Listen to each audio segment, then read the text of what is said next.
I'm Lin-Manuel Miranda, and you're listening to Hard NOC Life.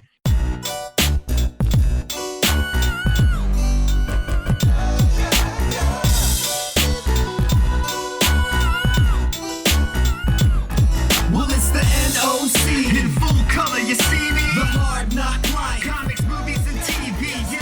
Pop culture with a different perspective. The theme song you hear is the Hard NOC Life theme song, and that means the Hard NOC Life podcast is back. So much for hiatuses. Yesterday was Super Bowl 59. The Kansas City Chiefs got blown out by the Philadelphia Eagles, but the true winner of Super Bowl 59 was K. Dot himself, Kendrick Lamar, with one of the best, if not the best, Super Bowl performances.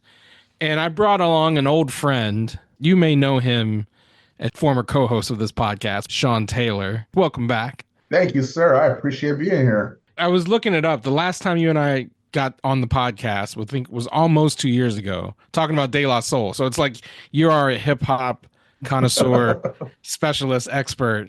Whenever there's some hip hop news, that was when De La released all of their catalog on streaming. So you're like, I got to talk about De La. And so yesterday was the triumphant return of hip hop. I feel like highlighted at the Super Bowl with in my opinion, one of the greatest performances I've ever seen. And I think it's interesting because you and I were just talking right before we started recording. Not everyone appreciated that performance. They did not. For me, it was like, as somebody who actually enjoys music probably more than any other media, like I films, television, I'm a music junkie. And for me, it's like, Doechii winning, the Grammy, like hip hop has always been, but I also have really felt like hip hop has failed the current political moment.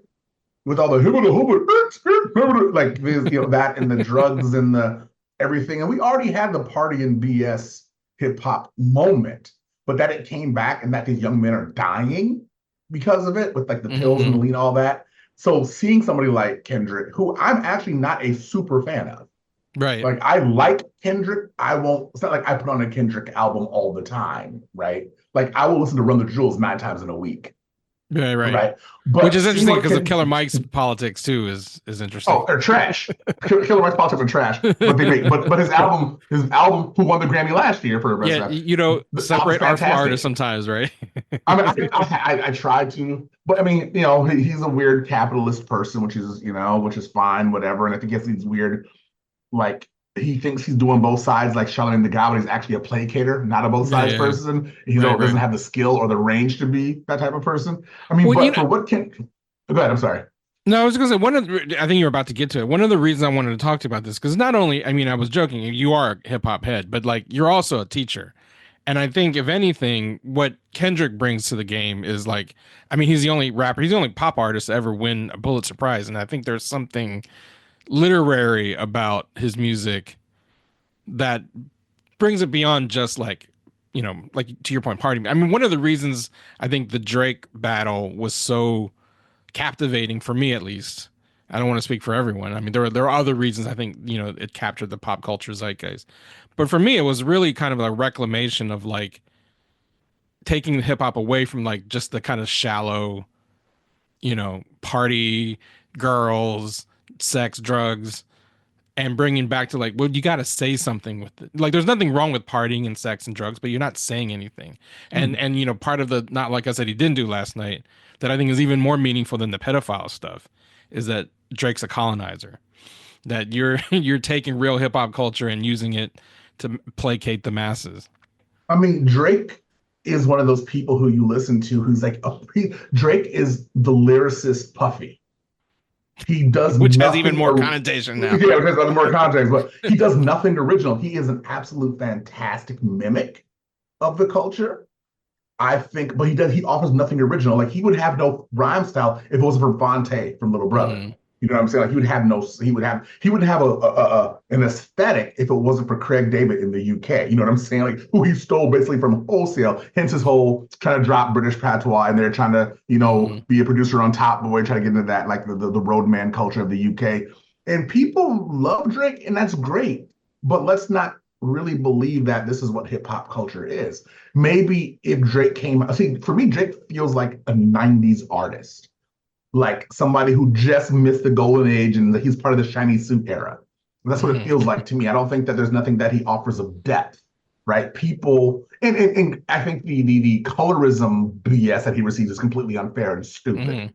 It's horrifying and harmful, but he offers nothing to the game other than confirmation that hip hop has been systematically stymied as far as being able to mature. Hip hop is 50 some odd years old. Let hip hop grow up. And what Kendrick did at the Super Bowl last night was give us grown up hip hop. It was lyricism, it was art, it was Black folk culture, it was Americana, it was all of these things that we normally don't get from hip hop. And it was something that a grown man would do in an art form that is old enough to have kids in grad school. Right. And we need to be able to because, how many Lils are there? Dude, how old are you? You're 49 years old. You're Lil somebody? Like, why are we always stunted in this weird adolescence? Hip hop is a grown ass art form. And it's not a youth culture. Hip hop is Black and Latin and folk culture with other folks who are rocking things who are coming in. You know what I'm saying? Like, that's what we need to stop pretending that it's some youth subculture. It is folk culture, just like square dancing is folk culture. Just like bluegrass is folk culture. Hip hop is folk culture. It's not a subculture. I mean, so what he did was show us new possibilities. He's actually delivering on the promise that Chuck D was talking about, hip hop being our CNN. He delivered on that. Granted, there was some like Thanos snap level shade in this performance. The beauty of Kendrick is that he's deep and he's profound and he's also petty as fuck. Oh, he is petty Ruxpin. He's petty. He's man, he's petty Pendergrass. Like, he is just the most pettiest dude alive. He's not 50 Cent level petty. Like, there's nobody, like, that's like Gandalf, Merlin, Galactus level of petty. Nobody is petty as 50 Cent.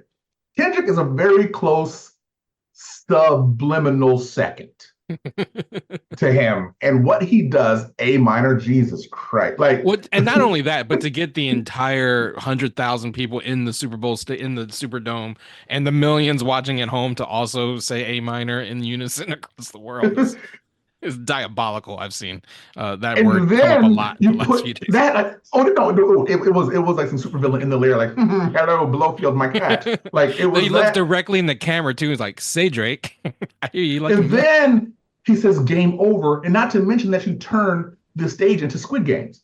And so he's basically saying this rap shit is dangerous if you come touch me. However, we're all in this danger together, and we have to act righteously and truthfully to avoid the danger, and if not, you get X'd out. And that was one of the most powerful things. Well, and I think, I mean, there's another thing about Kendrick, and I've never seen a rapper or anyone have the kind of, like, you have to have a degree in Kendrickology. Like, sometimes the Kendrick Lamar subreddit comes off like the lost message boards back in the day where people were like, oh my God, I remember those. The numbers, and like the smoke monster, like, did you see this and that? Like, and granted, like, his stuff is multidimensional and his lyrics reference text on top of text. I mean, you could do a college course on the textual oh my God, illusions that he does.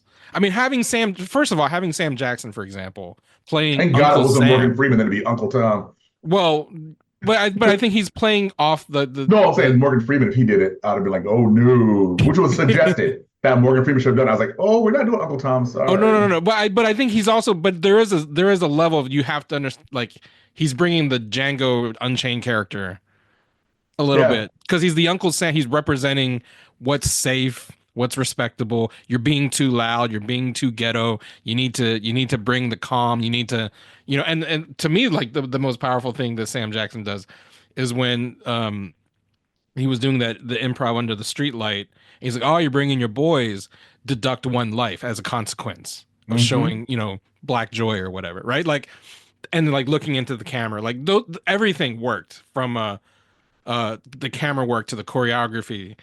And you had like the petty kind of like ha ha ha stuff on top of like these profound messages, these profound images. The American flag made out of black bodies is like levels upon levels. You know what I mean? So, oh man, And I And what think I love, well, real quick, what I love about that is that there's like the dummies on the internet, or either like DEI halftime show, or oh look, the libs finally embracing the American flag, and it's like their level of like oh my ability God, to this read text DEI is like stuff, no, but it's it's either, but just, they're either like no, it's yeah. your undeserved Super Bowl, or like, oh, you're finally embracing the American flag. It's like there are way more levels I to mean, what you're you'd saying. have no country without us. So just let's just put that out there.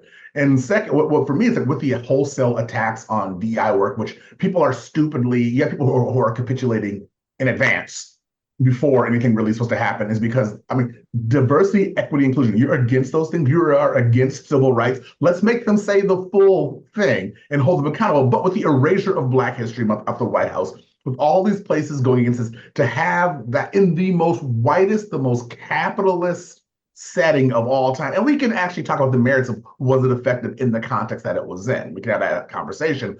But being able to see not one white person on stage at the Super Bowl, because let's get real, half the time you got these Black people sacrificing their bodies for white entertainment in NFL, right? But to have him do that in a time when Blackness and Black public performativity is being erased, this was so profound to me. I'll speak for myself, because what he was able to do this next morning, first of all, white people are just angry, and that always makes me happy, you know.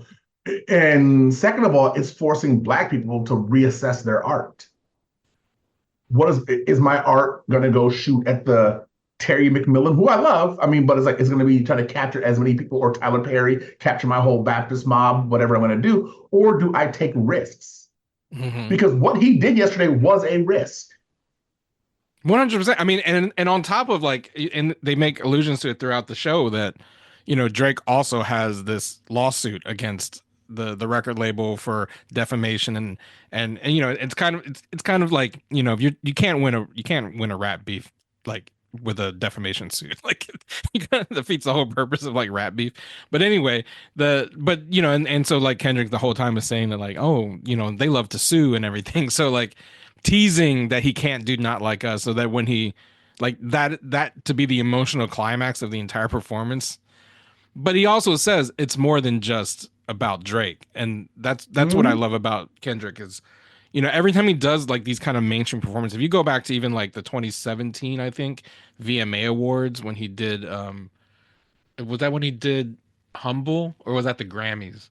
Like he there was like back-to-back years he performed at the Grammys and he performed at the VMAs, and he like tore the roof off doing Destroy him. Humble, Yeah. and We're Gonna Be All Right and everything. And like people act like, well, he didn't put on a good show. Like, have you seen his show? His shows are always amazing, and Yeah. amazing on top of like just not just the music but the meaning. And I think that's what separates Kendrick from like modern day rappers. I mean, I think to your point, he's like bringing the promise of like what Chuck D said 30 years ago, but we haven't had that kind of like, lack of a better word, conscious rap for a minute. At least that hit Or just a that good breakthrough performer.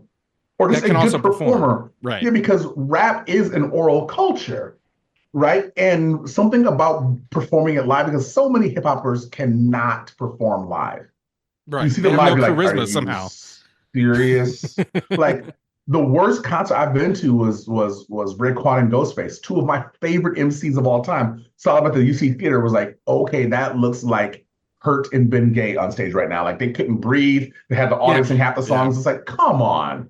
Right? Like Talib Kweli, for some reason, like he like your intricate rhymes sound good on in the studio, but when you're on stage, you got to be able to yeah. spit. And I mean, he's the always last person running I saw out that of was super, super, super dope on stage was like Yassine. Like he's a fantastic stage he's a great. performer. Tariq too. Black Thought is also one Oh, of the best. monstrous. Like But I think that live what on happens studio, on a talk show, anywhere you bring anywhere he Tariq Trotter. goes, he's just gonna kill it. But I think what Kendrick does, not only does he take it back to the essence, he's like, so what makes up an MC? Breath control, diction, ideas, metaphor, simile, some subliminal shots. Then being able to take all of that and put it out, work the crowd and work the camera, and be seamlessly choreographed with my dancers and the props and not let the set overtake me. The only problem that I had was the sound was doo-doo. Yeah. Like the sound was horrible. I blame that, Fox for that. I blame the network or the, you know what I mean? Like that's turn not, that I mean, Negro that's noise Fox. down. Fox is like, we're gonna sabotage this thing by You know, jacking up I'm sure. And I think him doing that with the president and the audience Yeah. was probably one of the hottest things that I was like, you know what? Yes. You know, I will always, you know, it's just like I will always choose Prince over anything. Like Prince is my all-time favorite because that was the rain and the guitar, and he's just singing Purple Rain in the rain. Rain. I'm a Chicago Bears fan. The only up. reason that like that was like that was the epitome of that Super Bowl because we ended up losing that one. But I've never seen a football game in my life, the replay. I turn off after halftime because it's not worth watching the rest of that game. But yeah, no, absolutely, Prince. That's I think everyone's favorite Super Bowl show. It's just it's magical. And Kendrick's up there. I actually enjoyed Beyonce's, and I'm not a Beyonce fan, but I enjoyed what she did, even though people told it was a faux homage to the Black Panthers. But I live in the Bay. I know a lot of the Panthers that are left. They were like, that was fantastic. I mean, so it's like we can have that conversation. But for me, I think what also Kendrick does, it actually puts, I mean, first of all, we should be giving J. Cole his props for stepping out of the beef and, you know, coming to a realization. He's a smart dude. Like, you just don't come up against somebody who is hungry. And the thing between the Kendrick and Drake is that Kendrick still sounds hungry. Yeah. He doesn't sound as if he's trying to impress people to like him. He is trying to be the best for himself. Whereas Drake always feels like he's sitting out an appeal for affection. Well, that's I think to me, like the real word got, I think where Drake really lost the beef was when he started like referring to Kendrick as like, oh, he's just like trying to free the slaves, like kind of dismissing like rap with a message. You know what I mean? Like conscious, like that notion's like he sucks because he's just out there trying to free the slaves. And that's why like I don't think Kendrick coming back as like, accusing him of being a colonizer is not about colorism. I think there's some of that in the grander culture, but that I think stings because it's like, why are you doing this then? If it's just to like, you know, and why are you in blackface that wasn't on some bamboozle critique, but just a happy meh. Like, why are you doing that, Drake? Like, why are you in blackface? Like, let's have that conversation when it wasn't a critique because you're not smart enough to do a critique like that, like a bamboozled or a CB4 or a Fear of a Black Hat. You're not that dude. You don't have the satirical chops for that. So, I mean, for him to be in blackface and then talk about somebody fleeing the slaves as if it's a bad thing. Right. Exactly. He deserves he was like every demeaning single ass whooping he deserves. He deserved the ass whooping. He deserves to have somebody say game over at the middle of the Super Bowl about your career. and we can talk about, you know, and great, you know, and it's crazy. Like, I just don't think, you know, Drake would be as big if it wasn't for streaming. Because I can set up a whole bunch of bots. But if you had to go out and buy a Drake album, are you really going to go to the store? I mean, some people did back in the day, but now the last couple albums, I don't think so. It's kind of like certain artists only exist because of the video age. Right. Well, and you know, there's also like the whole accusations of his ghostwriters, and he's not like, you know, I don't know if you ever seen the video of him trying to freestyle, but like he literally can't because there's nothing up there. It's Andre 3000 can't freestyle, but he'll write. He don't try. He's not like he's not look at me. You know what I mean? Yeah, like he knows his place. He can play the flute though. And he's one of the Ross MCs in hip hop history. I mean, so there's that. But Drake trying to freestyle is like me trying to join the Klan. It doesn't work. It's just not something that should happen. Yeah. So I mean, what I found interesting again is like the kind of reaction to the show too, because like there was all the stuff in the show, and we could spend hours just like breaking. Like I said, it's like lost levels of subliminal messages and everything that you have to dig deep through all the clues to figure out what he's talking about. Like he's also wearing a chain that's like a lowercase a. Like, is that A minor too? You know what I mean? Yeah, like oh. But with Serena showing up, crip walking, like there's levels to that because like she's from Compton. She dated Drake. Drake said some bad shit about her. Really bad things about her. But she also got like, you know, slapped on the wrist for crip walking at Wimbledon. So she's like, okay, So let me crip walk at the Super Bowl. You know what I And mean? that's Like, and then we can have a whole conversation like, is it Black folk culture or is it gang culture? And we can have, I mean, there's a legitimate argument to be made about Crip yeah. walking like that because of what Crips have done. Sure. We can have that Right. conversation. But I think there was something about her. There was something about her just being there and Kendrick allowing her that solo space that was kind of like Drake protect women. Like stop being this dude who like hurts Black women. Like this is the thing. And that to me was powerful. And and granted, I could be a guy who's putting 90 on 10 and overreading the entire thing. But the work he does is so citational, right? And I think and citational not in a horrible way, but in a way where I can see who he was influenced by and what he did with the influences. Whereas Drake, I can just name who you've stolen from. And there's a difference in that. And it's like, I'm glad people like Drake. I'm like I don't, but I'm glad people like his music and they find things. But like I said, Kendrick's not an album I'm going to put on all the time, right? But To Pimp a Butterfly, when I'm writing or I'm deep and I need intellectual heft, I'm putting that on. Yeah. Because of what it does. And I think even I'm a big Section 80 fan. I think that's my favorite Kendrick album, Section 80. But I just think there's just something that he's offering now, and that what Doechie's offering in a different way that I think hip hop needs again. The problem is hip hop became a punk's game for so long, a wimp's game for so long. Hip hop stopped being dangerous. And I think that hip hop needs to be dangerous again. And I think we need to understand that Black people can understand that they can weaponize their art and be dangerous again. And that, I think, last night Kendrick gave permission for. Well, so I mean, I think that's the next question is like, is that the case? Do you think we're at another kind of turning point in hip hop where maybe that some of the mumblecore stuff, some of the like, kind of partying for party's sake is on the downtrend, or partying instead of therapy's sake?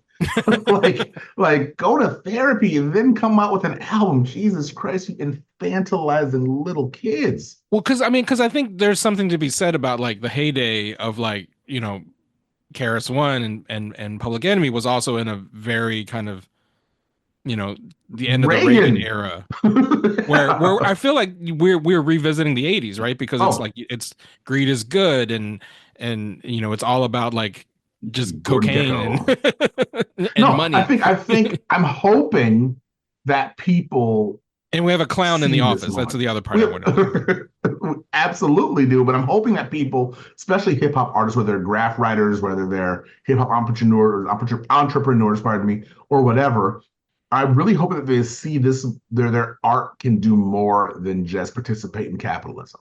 Right. I mean, I want everybody to eat. I want people to eat off their art. Absolutely.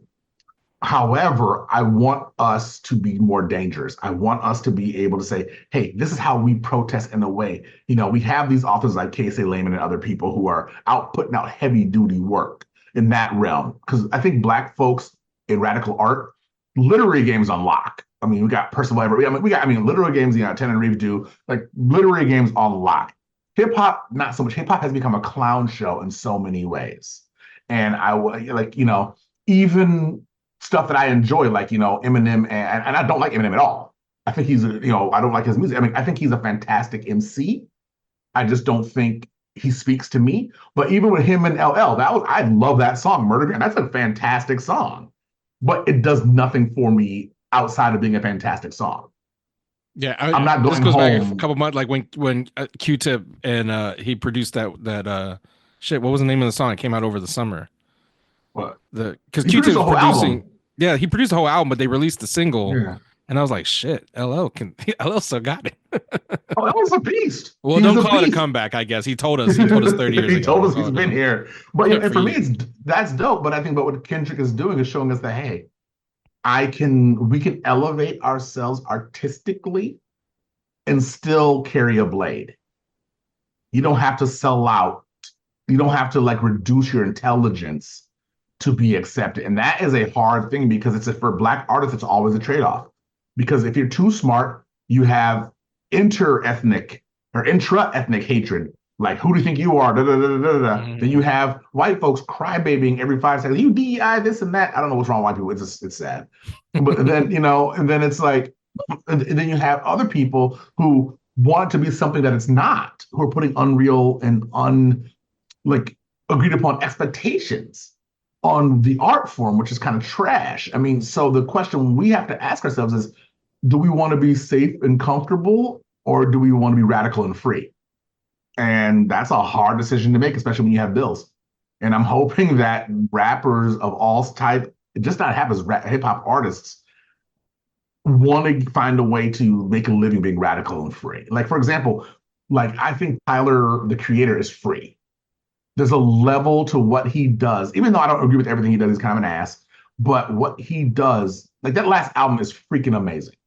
And it's kind of like a Jaden Smith who pretends to be free, but seems to be hampered in by his own aesthetic choices and hampered in by being a Nepo baby and hampered by all these things. And so he's pantomiming freedom, whereas Tyler is just like, I'm out here free as a bird.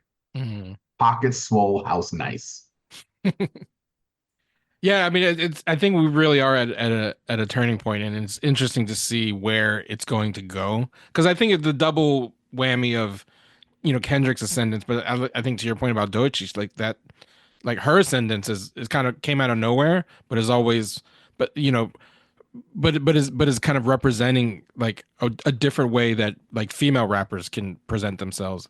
You can still be sexy, you can still be hot, but you also got to bring it lyrically as an MC and theatrically, because like her Grammy performance, was fantastic, and that's not something you get in the hip hop era a lot. The kind of like theatrical performance that she brought at the Grammys was that couple. I think they're in conversation with each other. Yeah, my boy calls it theater kid rap.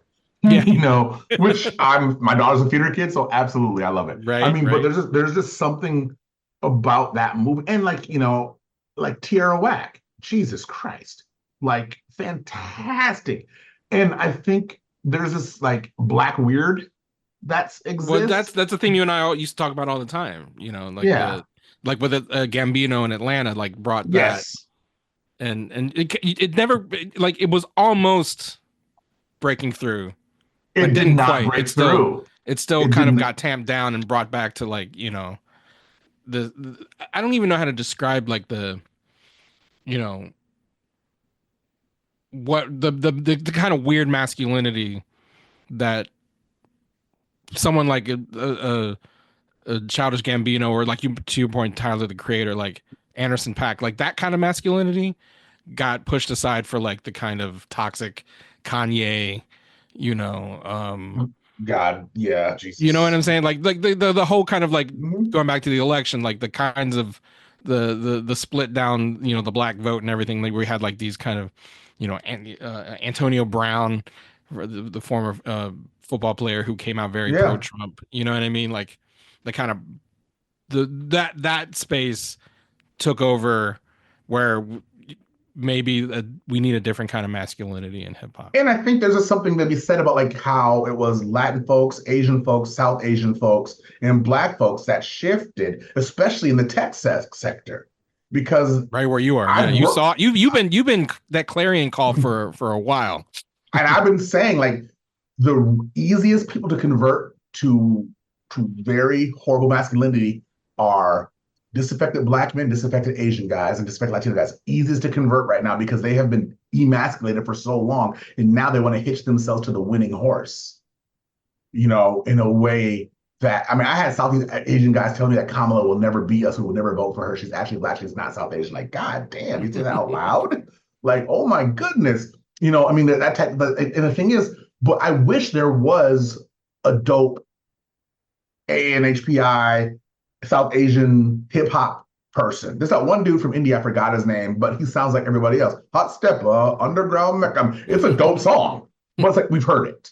I would love, like, for me, like, I miss the Mountain Goats. Like, I'm like, we need more of that kind of like left of center Latin hip hop, left of center Asian folks to understand that there's more than one way to be masculine. And I think even though, Kendrick comes from a hard place, he moves as if he's in control of his masculine. He is writing his masculine narrative and not stepping into one already written for Mr. him. Morale, like you mentioned Pimp a Butterfly, like, and GNX, the performances has got me like to listen to GNX again.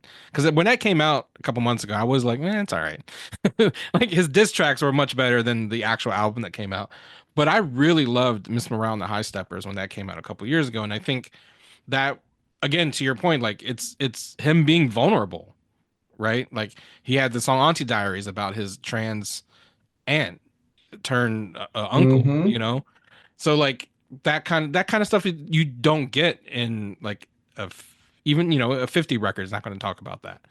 And you can't, and you can't, because I think for men of color, our masculinity has been categorized and prescribed for us, and to act outside of the expectations or the imaginations of others puts us in a very precarious spot. And we can't even look to other men sometimes to like for support in that, because other men are still following masculine prescriptions, some masculine BS trope that you had no hand in creating, but you're following it. Well, and I think what makes Kendrick so interesting is that like he does get categorized as gangster, but I don't think he ever carries himself like I'm a gangster, I'm a former gang. Like he's like DeMar DeRozan, who he references in the song, like the NBA player, who's like his number one issue is mental health, and he had he wrote a book about it.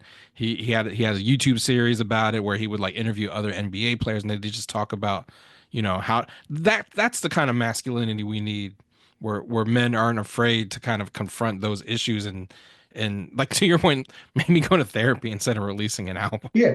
And still be able to smack somebody in the face if they need it. Like, yeah. I'm not saying like get rid of your aggression. He's a free throw, you know what I mean? Yeah. I mean, aggression is why Kendrick is still alive.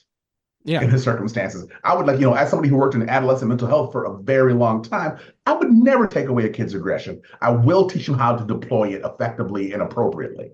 And I think that's what Kendrick does. I think Kendrick is charming and coy when he needs to be, shows you that he can throw hands when he needs to. But I think it's kind of like how I say about myself. I think Kendrick is from the street, not of the street. Yeah.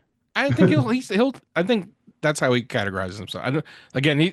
He gets kind of like a misnomer as like a gangbanger, but he never, I don't think, ever claimed. He's not Ice Cube saying. He's not Nipsey, Did Ice Cube really bang? Let's have that conversation. But I mean, there's a lot of Ice Cube. We can. I mean, fantastic writer, but okay. I mean, Cube's another one that like he came out for Trump, Of course he did in this election, and even Snoop performing at the inauguration. It's like, to your point, like picking sides now, and it's like which side of history do you want to be on? It's capitalism, and I get the idea, because being Black and trying to earn, when you only earn, less than what percent of everybody else earns. You know what I'm saying? Like I get it, but I thought like Snoop was going to ascend after the Olympics. Right. He became like everyone's uncle. You know what I mean? Yeah, and you just became like a boomerang bitch. You came right back to the bullshit and like came back down. And I was like, dude, why would you do that?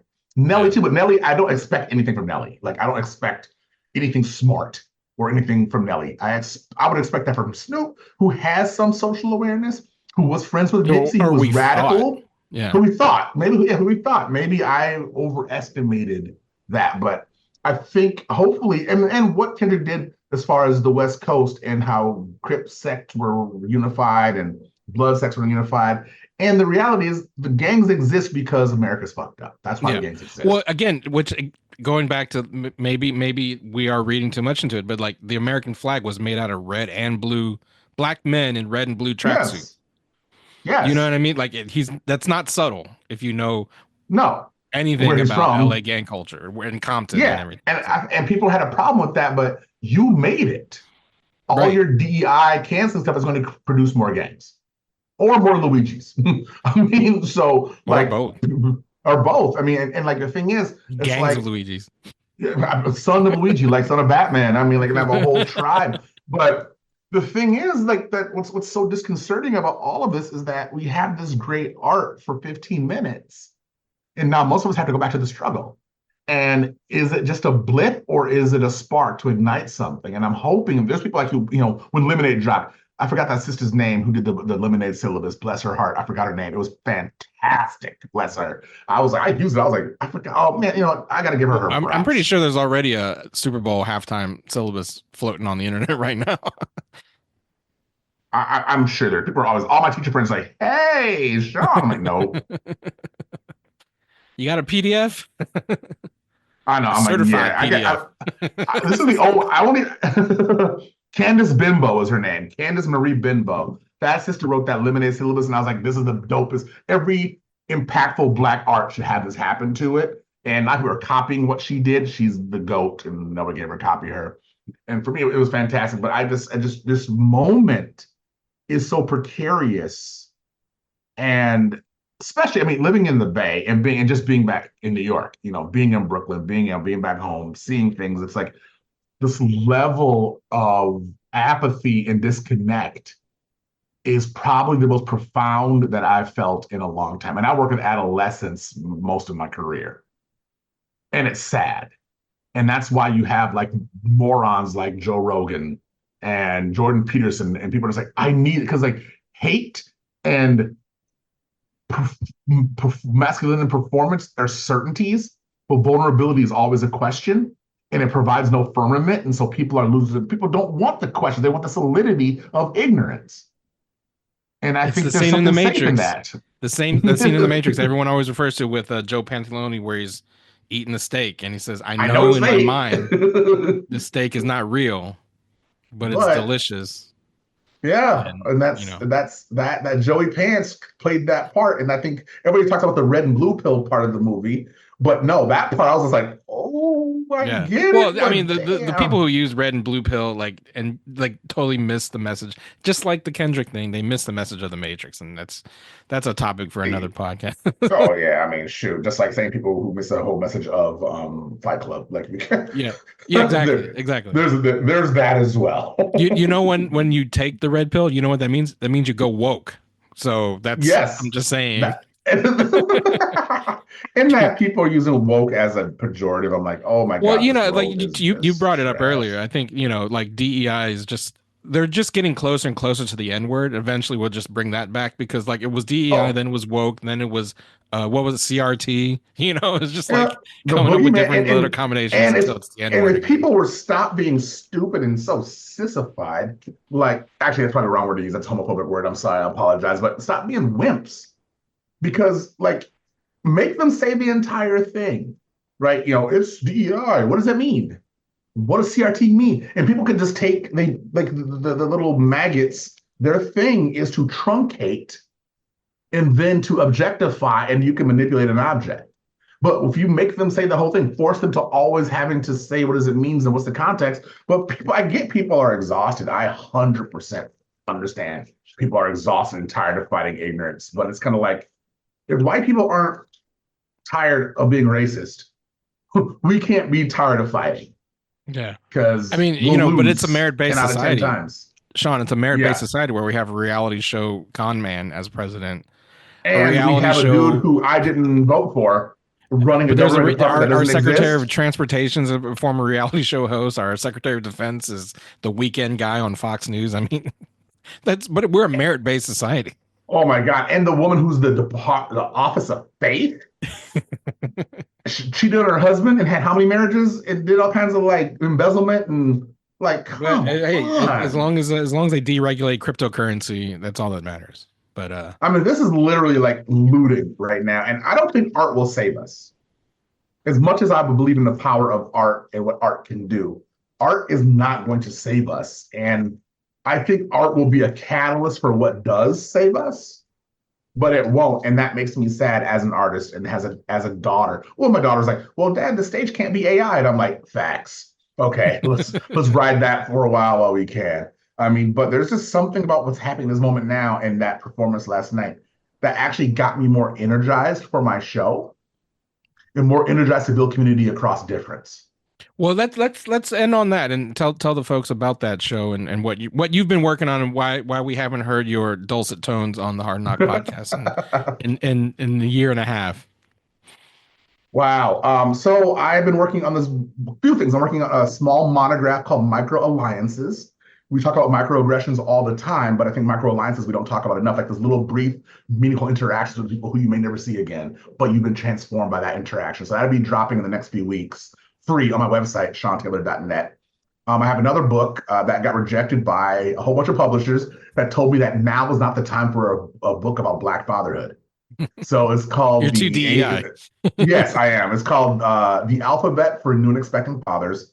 The book's written, I think I'm going to self-publish because I got turned down by publishers, and I got one publisher told me we would love to get the book, but you don't have enough social media followers. So I was like, okay, they want me to do the marketing, not them. I'll release that, and then I got a pretty significant grant to do a stage performance of a show called Speak and Carry, and it's really about how do we mourn and grieve in a society where sometimes those things are frowned upon, or sometimes we only mourn and grieve and not move past that. And it's about it stems from post-COVID life and how COVID jacked up a lot of people, and also me not being able to come to terms with people who I've lost in my life, and understanding what it sounds grim, but it's actually really funny in spots. And it's an interactive show, and so part of it is me scripted monologue, part of it's freestyle improv, and part of it's audience participation. And I think it's going to be something that people have never seen before in theater in a way. Like, they've seen it before, I don't think they've seen it enough. Like, I wish I was a magician that could do something like In and of Itself, which is a fantastic show. But it's going to be more about, like, what does it mean when you have micro alliances in a theater, when you have temporary family in a theater? How much can we hold each other mutually accountable for each other's vulnerability? And that's what I'm looking forward to doing. And so everything will be announced on ShawnTaylor.net over the next little bit. And so, that's what I've been up to. Awesome. Well, we missed having you, and it's great to see you back, even briefly for one fleeting moment where we get to talk about Kendrick Lamar performing at the Super Bowl. So this podcast will go back on hiatus right after you listen to this, but I will be dropping a new episode of the DC Multicast. That's the podcast where I go back and rewatch every single DC movie ever made. Oh, wow. we are in the thick of it right now. We just dropped last week the Batman and Robin episode with Brittany Monet. This week we're dropping Steel with a comic book artist, Greg Burnham. We talking about the Shaquille O'Neal movie from 1997. So yeah, tune into that. That'll be on its own feed. So just go to Hard NOC Media, that's NOC for Nerds of Color.com, to find the podcast, this one, as well as DC Multicast and all the podcasts in the Hard NOC family. Follow us on all social media platforms at the Nerds of Color. And that's it for Hard NOC Life this time. Until next time, when you strike a chord, make sure it's not A minor. Thanks, everyone. The Hard NOC Life. Comics, movies, and TV. Pop culture with a different perspective. Watch it on your screen, hit play, so check this. This is the Hard NOC Life, but not the chicken kind.